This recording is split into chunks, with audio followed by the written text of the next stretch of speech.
Welcome to the leg movement segment for Form 101.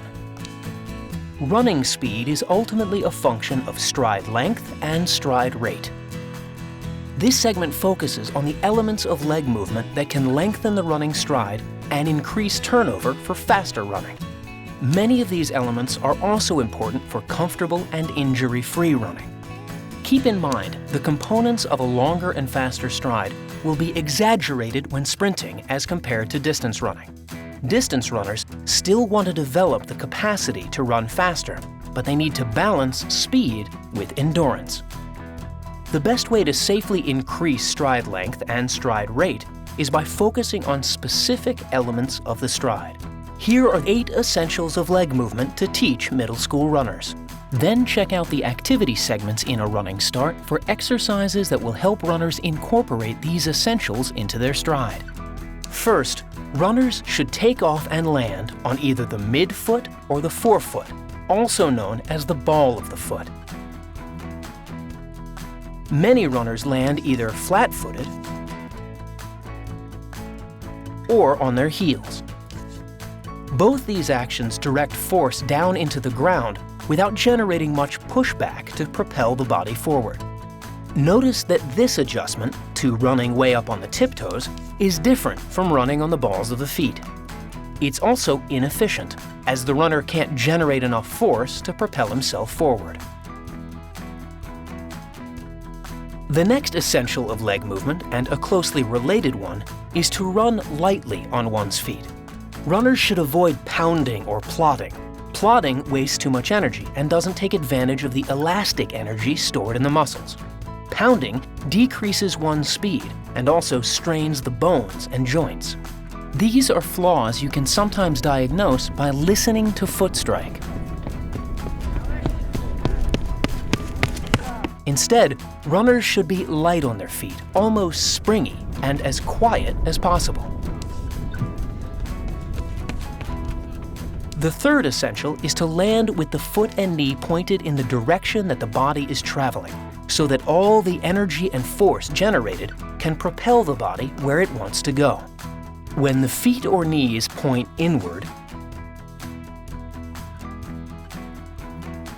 or outward, this steers some of the energy in the wrong direction. Fourth, avoid leg collapse, which is the sinking of the hips during the transitions of the running stride. It's particularly common among younger runners. To diagnose it, keep an eye on your runners' heads and hips.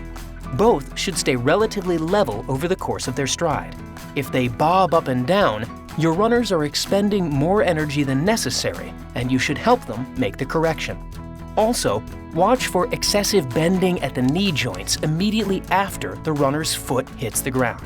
The root causes of this sinking are weak hamstrings and quads, and poor neuromuscular development. Drills that focus on quick and powerful jumping, such as high skips, are a good way to avoid leg collapse. You can also instruct your runners to stiffen their leg joints upon foot strike, as demonstrated here. The fifth essential is to make sure the feet are moving backwards as they land. Avoid scuffing the feet or having passive landings. Instead, runners should actively paw the ground and quickly push off with each step. Sixth, extend the ankle, knee, and hip joints upon takeoff. This generates force to propel the body upward and forward, increasing stride length. Here, the extension of the ankle, knee, and hip joints is insufficient. The ideal extension will vary with running speed.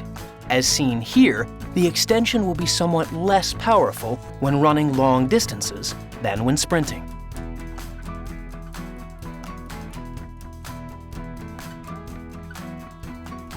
The seventh essential is to drive the knees forward and upward as the legs swing forward. This is also known as knee lift, a concept that's often misunderstood. What it doesn't mean is lifting the knees straight up. That leads to a bouncy up and down motion, which wastes energy. Instead, ideal knee lift feels more like driving the knee forward. Notice here how there's not enough knee lift. This is good knee lift for running long distances. As running speed increases, lift the knee higher. While excessive for distance running, this is just right for sprinting. But even sprinters can lift their knees too high, as we see here. And finally, choose a stride length that feels natural and comfortable. Ideally, a runner's foot should land directly beneath the body, or as close to it as possible.